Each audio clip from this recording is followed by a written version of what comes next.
সালাম আলাইকুম। নির্বাচন ডাকসু জাকসু শেষ হলো। এখন আপনাদেরকে কিছু কথা বলা জরুরি। আসন্ন সংসদ নির্বাচন আছে। সেই নির্বাচনে বিএনপির অবস্থা কি হবে, তাদের অবস্থান কি হবে, তাদের দলীয় যে পলিসি সেটা কেমন হবে, সে বিষয়গুলো নিয়ে একটু আলোচনা করা দরকার। আমরা গেল 5 তারিখ থেকে 5ই আগস্টের পর থেকে যদি নাকি বিএনপির সভা সমাবেশ, বক্তব্য, স্লোগান এগুলো শুনি, তাহলে মনে হবে যেন একটা আওয়ামী লীগের স্লোগান শুনছি, একজন আওয়ামী লীগের মানুষের বক্তব্য শুনছি। মাওলানা ভাসানী বলেছিলেন যে দাদারা যখন তোমাদের প্রশংসা করবে তখন তুমি বুঝবা যে তোমার দেশের বিরুদ্ধে গিয়েছ।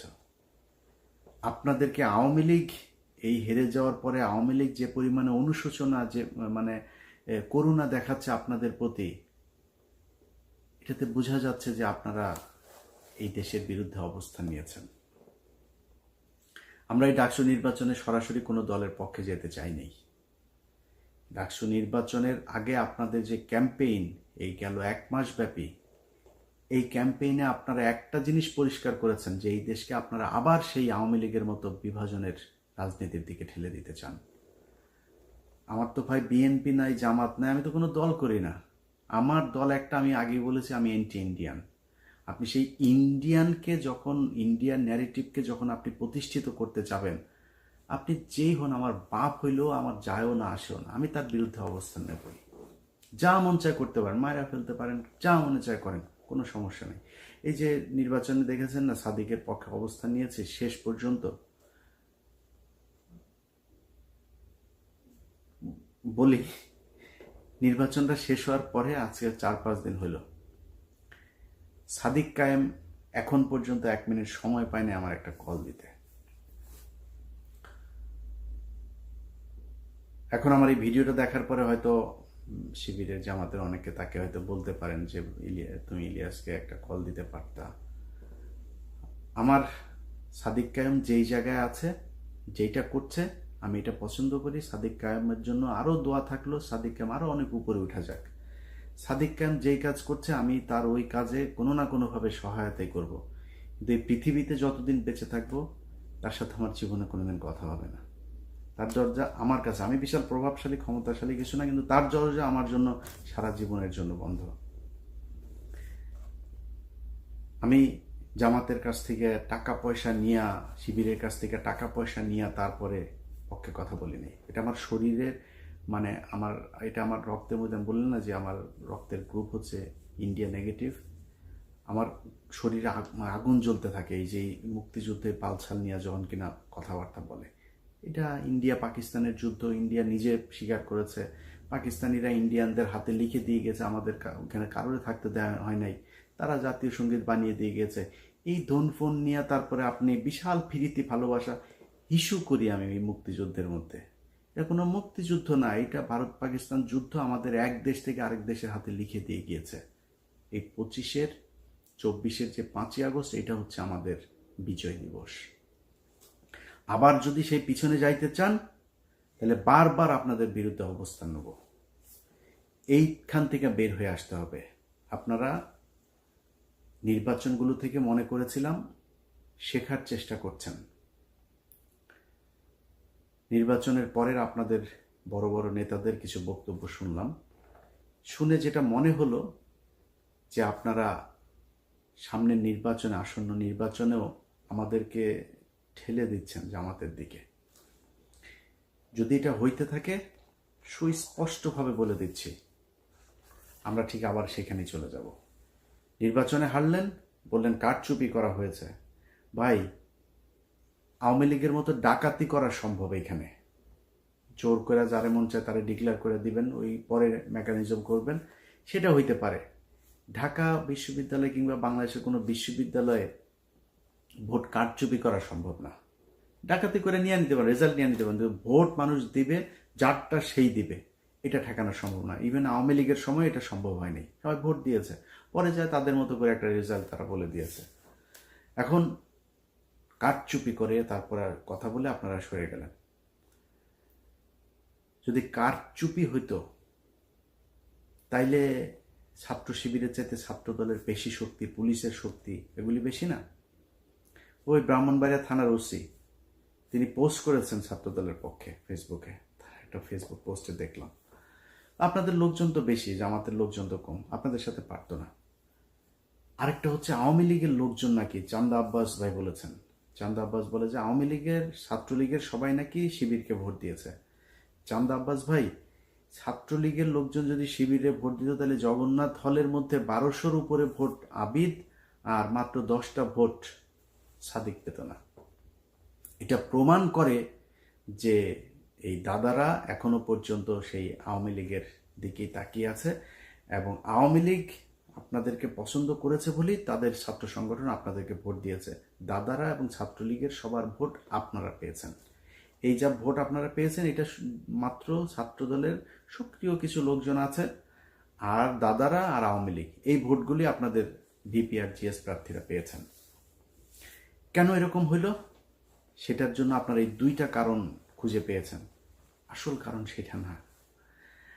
5 তারিখের আগে ছাত্রলীগ এই বিশ্ববিদ্যালয়গুলোতে এমন কিছু নাই যেটা করে নাই, সেই একই কাজ আপনারাও করেন নাই। আপনাদের ছাত্র সংগঠন সেই একই কাজ করেছে যেটা ছাত্রলীগ করত। এই জন্য তো এতগুলো মানুষ মারা যায় নাই। এই দেশের ছাত্র সমাজ, সাধারণ মানুষ আগের রাজনীতি সহ্য করবে না। ছাত্র শিবির কি করেছে? তারা যখন দেখেছে যে তাদের এখানে থাকা সম্ভব না, তারা গুপ্ত রাজনীতির কৌশল বেছে নিয়েছে। তারা সেই হলে থেকেছে, ছাত্রলীগের পাশে থেকে থেকে তারা সেখানকার রাস্তাঘাট, অলি গলি, রাজনীতির ধরন, ছাত্রদের মনোভাব সবকিছু তারা বুঝে তারপরে 5 তারিখের পরপর তারা ছাত্রদের জন্য বাস, ছাত্রদের জন্য পানির ট্যাপ, ছাত্রদের আবাসনের সুযোগ সুবিধা, ব্যক্তিগত সমস্যা, পারিবারিক সমস্যা কার কি আছে এই সমস্যা সমাধানের চেষ্টা করেছে। বিভিন্ন জায়গায় গুরুত্বপূর্ণ পদে তাদের লোকজনকে বসানোর চেষ্টা করেছে। আপনাদের ছাত্র সংগঠন কি করেছে জানেন? টিএসসির চায়ের দোকান, শাহবাগের ফুলের দোকান, ওইদিকে নিউ মার্কেটের ফুটপাতের দোকানপাট, এগুলো থেকে চান্দা নেওয়ায় ব্যস্ত ছিল।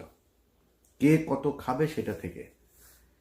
আপনাদের এই ছাত্রদেরকে দেখভালের জন্য আপনাদের যাকে দায়িত্ব দিয়েছেন মহামান্য তারেক রহমান সাহেব, তিনি এবং তিনার পুলিশ কর্মকর্তা স্ত্রী মিলে যে লুটপাট করেছে তারেক রহমান, আপনার সেই আগের আরেক গিয়াসউদ্দিন আল মামুন আপনার আশপাশে অনেকগুলো জড়ো হয়ে গিয়েছে। তার রেজাল্ট আপনারা এই ডাকসুতে পেয়েছেন। এখন যদি আপনারা মনে করেন যে না আমরা তো এই করেছে কি বলে কারচুপি আর কারণে আপনারা হেরে গিয়েছেন, এটা যদি মনে করে তারপরে ওইভাবেই যদি সামনের নির্বাচনে যেতে চান তাহলে ভুল করবেন। আপনাদের যে বয়ান এখন আপনারা শুরু করেছেন আওয়ামী লীগের মতো মুক্তিযুদ্ধ কেন্দ্রিক দুই দিকে বিভক্ত করে তারপরে আপনারা ক্ষমতায় চলে আসবেন, ওই ট্যাবলেট বাংলাদেশের মানুষ আর খাবে না। ভারতের বিরোধিতা করে জিতা যায় না, এটা এতদিন ধরে এই যে এক ন্যারেটিভ আপনারা বলতেন না, এই ন্যারেটিভ বাংলাদেশের আর চলবে না। এটা প্রমাণ হয়ে গিয়েছে ডাকসুতে। সরাসরি ভারতের বিরুদ্ধে অবস্থান নিয়ে আমরা বলেই দিয়েছি। পাকিস্তানের প্রার্থী বলেছে আমি সাদিক কায়েমকে, খুব খারাপ লাগে, খুব কষ্ট লাগে। পাকিস্তানি স্বীকার করলো, অনেকে এটা নিয়ে আবার ওনাদের গ্রুপে ওনাদের ভেতরে আবার খুব করে কত সাহস, কত কিছু বললো। আমাদের মা বোনেদের 2 লক্ষ মা বোনকে তোর মারে পাকিস্তানিরা লাগিয়েছে রে, তোর মারে আন টেস্ট আন, তোর কোন কোন মাকে বোনকে কার আওয়ামী লীগের কার মা বোনরে ধরে নিয়ে তারপরে করছে নিয়ে আয়। বাট তারপরে তর্কের খাতিরে করি বাঁচার জন্য। এখন আমি যদি বলি যে পাকিস্তানের মিলিটারিরা আমাদের মা বোনদেরকে ধর্ষণ করেছে, ধর্ষণ এই কথা যদি বলি তাহলে তো বাংলাদেশের সব জারজ। আমি তো এটা বলবো না, আমি এটা বিশ্বাসও করি না, আমি এটা জানিও না। তারপরেও কি বলি? জিতার জন্য বলি। আমার বাবা, আমার দাদা, আমার পূর্বপুরুষ সবাই রাজাকার ছিল। আমার বাবা দাদা চাচারা মিলে তোদের মা বোনদেরকে পাকিস্তানের ক্যাম্পে দিয়ে এসেছে, তোদের মা বোনদেরকে জিনিস প্রোটেকশন ছাড়া তারপর লাগিয়েছে, তোরা পয়দা হুয়া।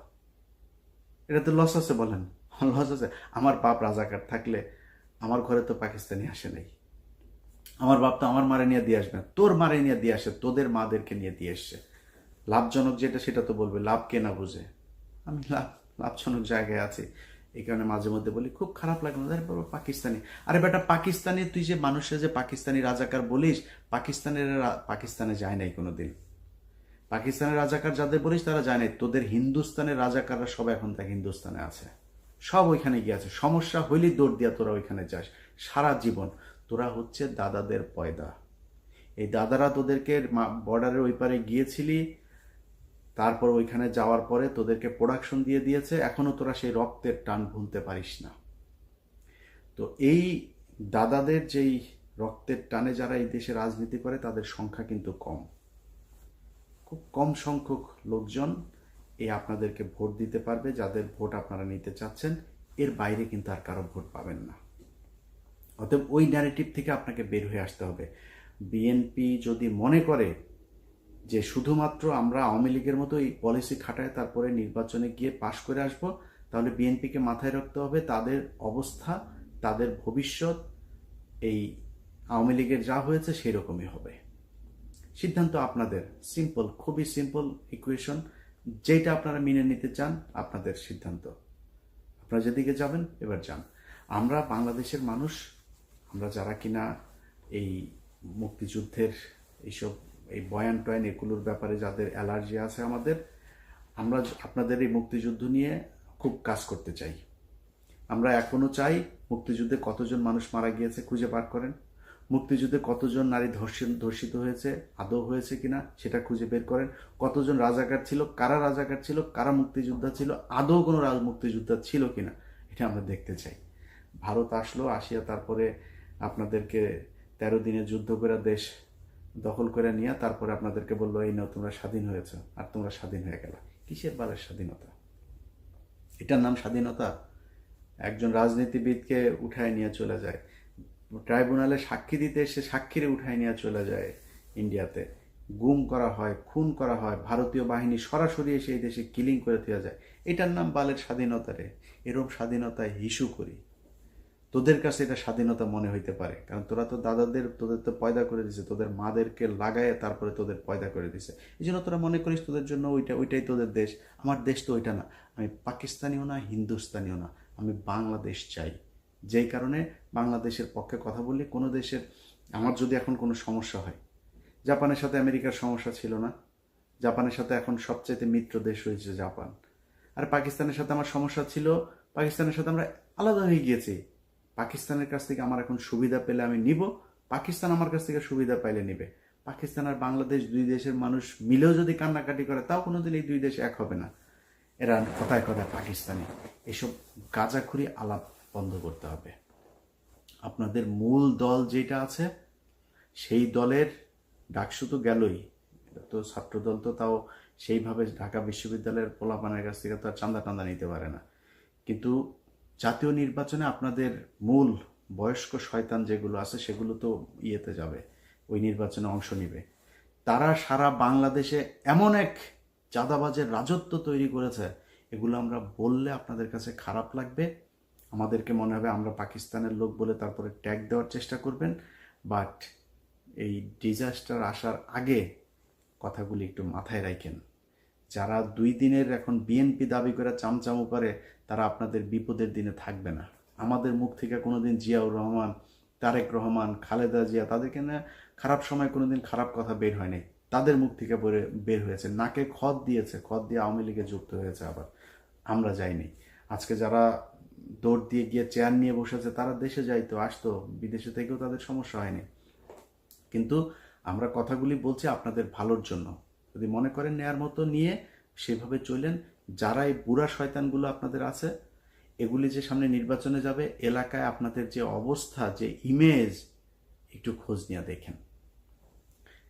আপনাদের যে পুলিশ টুলিশ গোয়েন্দা সংস্থা বিভিন্ন জায়গায় বসে আছেন, এগুলো তো সব আপনাদের নিজের লোক না, তো টাকা পয়সা নিয়ে আপনাদের লোকজনরা বসিয়ে দিয়েছে। এরা আপনাদের সত্যি তথ্যও জানাবে না, গোয়েন্দা তথ্য কি আসলে ওই খবরটাও আপনাদেরকে জানাবে না। যাই হোক, অনেক কথা বললাম। মূল কথা হচ্ছে যে বিএনপি ভাই, আমি এই নির্বাচনের পরে আমার এটা বললাম যে জামাতের আমিরের সাথেও কথা হয়েছিল, ডাকসু নির্বাচনের পরে। ওইখানে বিএনপির কোনো লোকজন ছিল না। আমি ওনাকে বলেছি যে ভাই, আমার মনে হয় এই মুহূর্তে বিএনপির ক্ষমতায় আসা উচিত। আমি ডাকসুতে আপনাদের পাশে ছিলাম, কিন্তু আমি জাতীয় নির্বাচনে আমি এখনও চাই বিএনপি ক্ষমতায় আসুক। কারণ এই যে একটা যেই সময়টা যাচ্ছে, এই সময়টাতে আন্তর্জাতিক বিশ্ব যেন আমাদেরকে ইসলামী কোনো ট্যাগ দিতে না পারে, এটার জন্য আমাদেরকে আসা উচিত। বিএনপির ক্ষমতায় আসুক। বিএনপি ভুলভাল করবে, 5 বছর পরে তারপর জামাত ক্ষমতায় আসুক। এই 5 বছরে বাংলাদেশ গুছিয়ে নেবে, এটা আমার বিশ্বাস। যে কারণে তাদের একটু ধৈর্য ধরে আমি বলেছি যে আপনারা, আমি চাই যে বিএনপি কে আসবে সেটা বাংলাদেশের মানুষ ডিসাইড করবো, এটা আমার কিছু না। কিন্তু আমার যদি এখন বিএনপি যদি মনে করে যে আমাদের মতো করে চলবে, তাহলে বিএনপির পক্ষে থাকবো। আর যদি বিএনপি মনে করে সেই আওয়ামী লীগের মতো ইন্ডিয়ার কথা শুনে তারপরে ক্ষমতায় আসবে, ভাই, ইন্ডিয়ার বিরুদ্ধে যায় ক্ষমতায় আসা যায় না, এই কথা এখন আর বাংলাদেশের মানুষ খেলবে না। আপনাদেরও বিশ্বাস করা উচিত। অতএব আপনারা ফিরে আসেন, ফিরে এসে তারপরে জনগণ যেটা চায় সেটা মেনে নেন, জনগণের মতো করে চলেন, জনগণের ভোট অবশ্যই আপনারা পাবেন। আবারও বলছি, সামনের নির্বাচনে আমরা চাই বিএনপি সঠিক পথে থাকুক এবং বিএনপি নির্বাচিত হয়ে এই দেশের রাষ্ট্রীয় ক্ষমতায় আসুক। আল্লাহ হাফেজ।